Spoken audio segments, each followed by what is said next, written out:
أعوذ بالله من الشيطان الرجيم بسم الله الرحمن الرحيم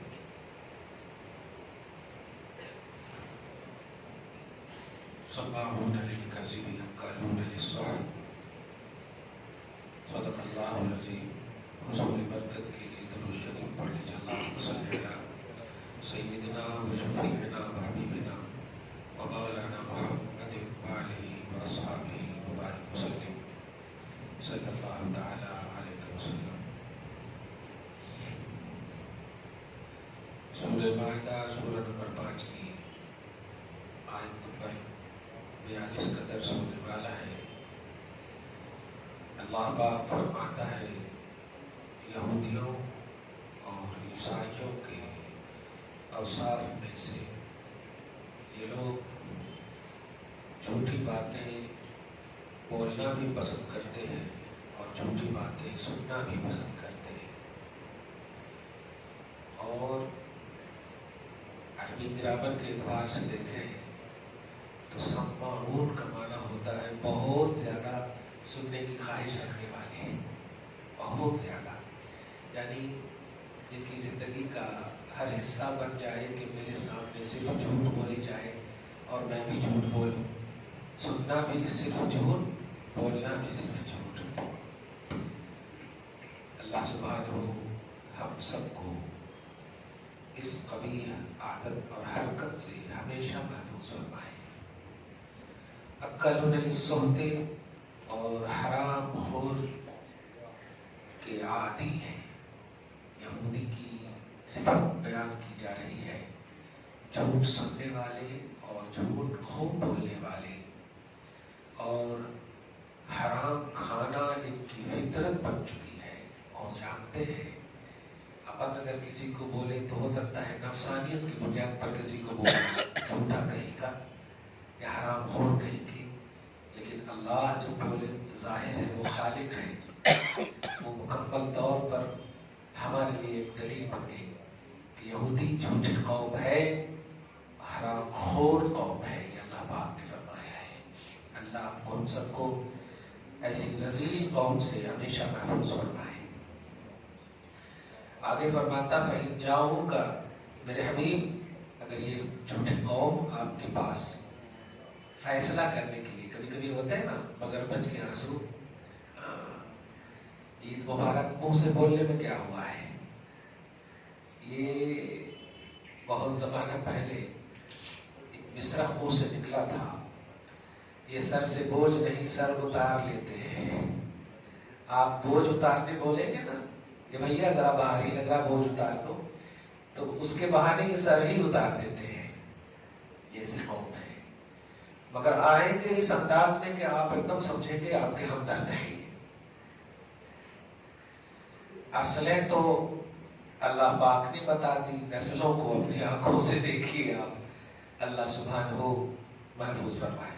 میرے حبیب اگر یہ آئیں اور آنے کا مقصد اطمینان نہیں ہے، آپ کو بلیو کرنا نہیں ہے، بلکہ چونکہ ان کی فطرت میں جھوٹ ہے تو صرف امپریس کرنا، جس کو بولتے ہیں ہاں ظاہری طور پر کہ ہم بھی آپ کے وفادار ہیں، تو اگر یہ آپ کی بارگاہ میں آئے فَحْكُم بَيْنَهُمْ، آپ فیصلہ کیجیے، آپ کو یہ اتھارٹی دیتے ہیں، فیصلہ کیجیے آپ۔ أَوْ أَعْرِضْ عَنْهُمْ، یا اگر چاہیں تو آپ ان سے چہرہ پھیر لیجیے، میں نے ڈکلیئر کر دیا ہے یہ جھوٹی قوم ہے، نہ ماننے والی قوم ہے اور نہ کسی مانے ہوئے کو آپ کی طرف بھیجنے اور مائل کرنے والی قوم ہے۔ اب أَعْرِضْ عَنْهُمْ، یا ان سے آپ روگردانی کر لیں، چہرہ پھیر لیں، آپ پر کوئی مواخذہ نہیں ہے۔ اس سے زبردست ہم سب کو عقیدہ اور پہلو ملا کہ اگر آپ کو یہ یقین ہو کہ وہ آپ کی بات ماننے والے نہیں ہیں تو آپ اپنی عزت کریں وہاں پہ اور اپنا انرجی لاس نہ کریں، اگر یقین ہو تو۔ یقین نہ ہو تو اللہ، اور ظاہر ہے جب اللہ کہہ رہا ہے یہ جھوٹی قوم ہے، یہ ماننے والی قوم ہے نہیں، تو ایسی اوتھینٹک بات پر عمل نہیں کریں گے تو کیا کریں گے؟ تو یہاں پر یہ نہیں آپ بتا سکتے، نہیں محنت تو کرنا چاہیے، محنت اگر ہماری اور آپ کی بات ہو تو ٹھیک ہے، لیکن رب جب دلیل نازل کر دے کہ نہیں کرنا تو اس کا مطلب یہ ہوا کہ وہی صحیح بول رہا ہے۔ آگے فرماتا بھائی تو عرض عنہم، میرے حبیب اگر آپ نے ان کی طرف سے چہرہ پھیرا تو آپ یہ نہ سوچیے گا کہ وہ مزاحمت کریں گے، آپ پرواہ کریں گے کہ میں آیا تھا، میرا فیصلہ کیسے کرے وغیرہ وغیرہ، تب یہ ٹینشن مت لیجیے. فلن یضروک شیئا، آپ کو وہ کسی بھی طرح سے تکلیف نہیں پہنچا سکتے، یہ اللہ کا وعدہ ہے. فلن یضروک، ہرگز ہرگز وہ آپ کو ضرر نہیں پہنچا سکتے. بات ایک دم کلیئر ہو گئی. سبحان اللہ، بڑی اہم بات معلوم ہے یہاں پہ کہ اگر آپ نے بھائی نہیں میں آپ لوگوں کے فیصلے میں نہیں آ سکتا، کیونکہ آپ جانتے معاشرے کی بات کر رہا ہوں. جیسے کہ آپ دیکھیے ہمیشہ ایک گھرانہ دوسرے گھرانہ سے لڑتا رہتا، پورا محلہ معلوم ہے، لیکن کبھی کبھی ہو سکتا ہے اگر آپ کے پاس آ جائے دیکھو یار تمہیں بتاؤ، ایسا یہاں بہت ہوتا ہے. مگر یہ تمہیں بتاؤ سے مراد انصاف نہیں ہے، سپورٹ ہے، تمہیں بتاؤ. ایسی جگہ میں اگر آپ نے ایک کی تائید کر دی اور جانتے ہیں کہ یہ جھوٹا ہے، یہ صرف آپ کو مس یوز کر رہا ہے، تو آپ ایسی جگہ نہیں جانا، ایسی جگہ نہیں کرنا. ہاں دعا کیجیے آپ ان کے لیے، یہ آپشن موجود ہے. اللہ پاک ان کو سب سے پہلے سچا بنائے، سچ بولنے والا بنائے اور سچ سمجھنے والا بنائے، تب جو ہے دونوں کے درمیان صلح کا. لیکن جہاں قرآن پاک کی ذات کریمہ نے یہ کہا حبیب اگر آپ نے چہرہ پھیر لیا تو آپ ان سے ٹینشن نہ لیں کہ وہ کیا کریں گے آپ کے خلاف، میں آپ کا ہوں نا. فلن یضروک شیئا، وہ آپ کو تکلیف نہیں پہنچا سکتے. ہاں اس میں اپنی نفسانیت کا دخل نہیں ہے. وَإِن تُعْرِضْ وَإِنْ حَكَمْتَ فَاحْكُمْ، مگر پھر بھی میرے حبیب آپ رحمت للعالمین کی شان رکھتے ہو. میں تو قہار و جبار بھی ہوں، میں نے آپ کو یہ صفت عطا نہیں کی. کیا بات ہے. آپ اگر پھر بھی ان کے زور جبر سب کے باوجود آپ اگر کہیں فیصلہ چاہیں بھی تو فاحکم بینہم بالقسط، تو ایک میری جانب سے تربیت اور ہدایت ہے کہ انصاف کے ساتھ فیصلہ کر دیجیے. ان کی چیخ پکار کئی موقع ایسے بھی آئے ہیں، ایک شخص نے حضور پاک صلی اللہ علیہ وسلم سے وعدہ کیا تم یہیں پہ رہو میں آتا ہوں. میں مفہوم بول رہا ہوں، مشکات کے حدیث ہے، تم یہیں پہ رہو میں آتا ہوں. اب نبی پر ایمان لانے سے پہلے یہ تم تام ہی ہوتا، بے ادبی ہی کے جملے ہوتے. ایمان لانے سے پہلے یا محمد، اور ایمان جب لے آتے تو یا رسول اللہ. یہ کانسیپٹ نہیں ماننے والے جو ہوتے ہیں نا بے ادب ہوتے ہیں. حضور پاک صلی اللہ علیہ وسلم نے کہا ٹھیک ہے بس اتنا سکھا. یہاں تک کہ 24 گھنٹے ہو گئے اور وہ آیا نہیں. یہ دن دوسرے دن ہو گئے اور حضور وہیں پر وہیں ہے. صحابہ تو غصہ میں آنے دو، آج بتاتا ہوں میرے نبی کو تکلیف دیا ایسا ایسا. حضور پاک صلی اللہ علیہ وسلم دوسرے دن جب وہ آیا آ کر کہا وہ سوری یہاں پر بھی دیکھیے نا عجیب ہے، یہاں پر بھی وہ ذرا دیر ہو گئی. اور ایسا ایزی لیتے کہ وہ لگتا غلطی انہوں نے کیا ہے جن کو بول رہے نا غلطی نہیں.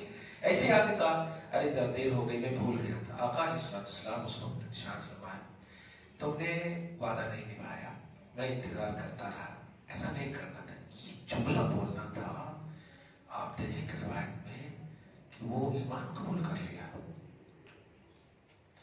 اور جانتے ہیں کہا کہ میں ایمان قبول کرنے کی وجہ سے یہ آزما رہا تھا کہ آپ پر رحمت للعالمین کتنی غالب ہے. تو وہی یہاں پر دیا جا رہا ہے کہ اگر آپ بتقاضا رحمت للعالمین آپ فیصلہ کرنا چاہیں تو آپ انصاف کے ساتھ کیجیے. اس حال میں بھی میں آپ کے ساتھ ہوں. کیا بات ہے. نہیں کریں گے تب بھی میں آپ کو یہ پوزیشن دیتا ہوں، کوئی تکلیف نہیں ہوگی ان کی طرف سے، مزاحمت نہیں ہوگی ان کی طرف سے، ضرر نہیں پہنچایا جائے گا ان کی طرف سے. اور اگر کریں گے تو آپ فیصلہ کیجیے انصاف کے ساتھ.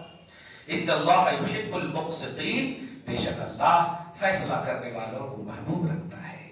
آیت نمبر 42 وَكَيْفَ يُحَكِّمُونَكَ، اب جرا اس کا پھر اسٹیٹس بیان ہوگا اللہ کی طرف سے. میرے حبیب ایک بات سوچنے والی ہے، سمجھنے والی نہیں بولے گا اللہ پاک کے. ایک بات سوچنے والی ہے میرے حبیب، وہ آپ کے پاس فیصلہ کیوں کرنے لائیں گے؟ وہ تو اپنے آپ کو صاحبان کتاب سمجھتے ہیں، اہل کتاب ہیں تو مطلب صاحب توریت اور صاحب انجیل ہے نا. یہودی ہے تو صاحب توریت ہے، انجیل ہے صاحب، سمجھ رہے ہیں.